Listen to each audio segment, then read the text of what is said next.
अस्सलाम वालेकुम। मैं जब भी डाइटिंग करती हूँ तो मैं सूप और सैलेड ज़्यादा यूज़ करती हूँ, क्योंकि इससे एक तो टमी फिल रहता है और दूसरा ये कि आपको ज़्यादा क्रेविंग भी नहीं होती शुगर की या ज़्यादा भूख भी नहीं लगती है, तो उससे ऑटोमेटिकली वेट जो है वो लूज़ होना शुरू हो जाता है। आज आपको मैं जो रेसिपी दे रही हूँ ये डिटॉक्सिफाई भी करता है ब्लड की। सूप से मुझे तो बहुत ज़्यादा हेल्प मिलती है, चूँकि मेरी कंप्लीट हिस्टेरेक्टोमी हुई हुई है, तो उसकी वजह से वेट बहुत जल्दी गेन होता है और बहुत ज़्यादा गेन होता है। तो मुझे सूप्स और सैलेड बहुत हेल्प करते हैं वेट को मेंटेन रखने के लिए। अगर मैं सूप ज़्यादा ना लूँ तो फिर आपकी ये मामा बेयर जो है ये रियल में मामा बेयर बन जाए, यानी बहुत फैटी मामा बेयर। ये सूप ट्विन एक्शन यानी दो तरह से वर्क करता है। एक तो फैट को बर्न करता है और दूसरा ये कि ब्लड को डिटॉक्सिफाई करता है, जो बाद में हेल्प करता है और फैट बर्न करने में। तो डबल फ़ायदा इसमें है। तो जब हम सूप लेते हैं तो वो इतने मज़े के नहीं होते हैं, तो ज़िंदगी फीकी और बदमज़ा सी हो जाती है। मगर हमने भी तहिया कर रखा है कि हमने ऐसा नहीं होने देना है, बल्कि डाइटिंग करेंगे, वेट लूज़ भी करेंगे और उसके साथ मज़े भी करेंगे। यानी आप इस सूप को ग्रीन चटनी के साथ इस्तेमाल कर सकते हैं या कोई सी भी सॉस यूज़ कर सकते हैं जो आपकी फेवरेट हो।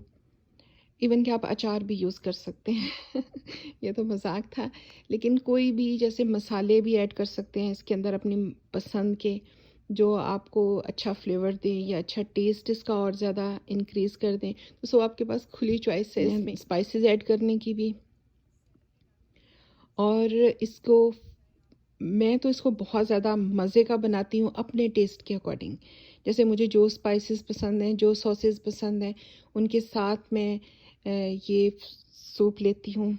और इसमें बस एक बात का ख्याल रखना चाहिए होता है, तो जो भी हम सॉसेस यूज़ करें उसमें ज़्यादा फैट नहीं हो। एक के बाद एक वेजिटेबल डालते जाएंगे और तमाम वेजिटेबल्स को मीडियम फ्राई करेंगे। और स्पेशली जो कैरेट्स हैं और ब्रोकली है उसको ध्यान रखें कि बहुत अच्छे से फ्राई करें, मीडियम फ्राई करें, क्योंकि उनका बाद में अगर वो अच्छे तरीके से फ्राई नहीं हो तो कच्चा टेस्ट आता है उनका। और इसके अलावा सॉल्ट थोड़ा सा पहले ऐड कर लें ताकि वो तमाम वेजिटेबल्स के अंदर अच्छी तरह से रच बस जाए और फिर वो एक अपना बहुत अच्छा सा फ्लेवर देता है। और बाकी का सॉल्ट एंड में पूरा कर लें।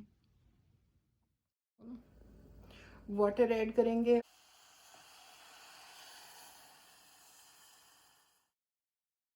और फिर इसको 10 से 15 मिनट के लिए रखेंगे ताकि सॉफ्ट और टेंडर हो जाएं वेजिटेबल्स। एग्स बॉईल करेंगे और इस तरह से हमारा सूप जो है वो कंप्लीट सूप बन जाएगा। उसमें वेजीज भी हैं और प्रोटीन भी है, तो इस तरह ये एक कंप्लीट मील बन जाएगा। ब्लैक पेपर ऐड करेंगे और अब हमारा धमाकेदार ट्विन एक्शन सूप रेडी हो चुका है। आप ख़ुद भी यूज़ करें और फिर मुझे फ़ीडबैक दें कि आपको कैसा लगा और इसका क्या रिज़ल्ट आपको मिला। मुझे तो अमेजिंग रिज़ल्ट मिलते हैं सूप्स के। देखने में तो बहुत मज़े का और बहुत अच्छा लग रहा है। उम्मीद है कि आप इसको एंजॉय भी करेंगे। मुझे अपनी दुआओं में याद रखें। अल्लाह हाफ़िज़।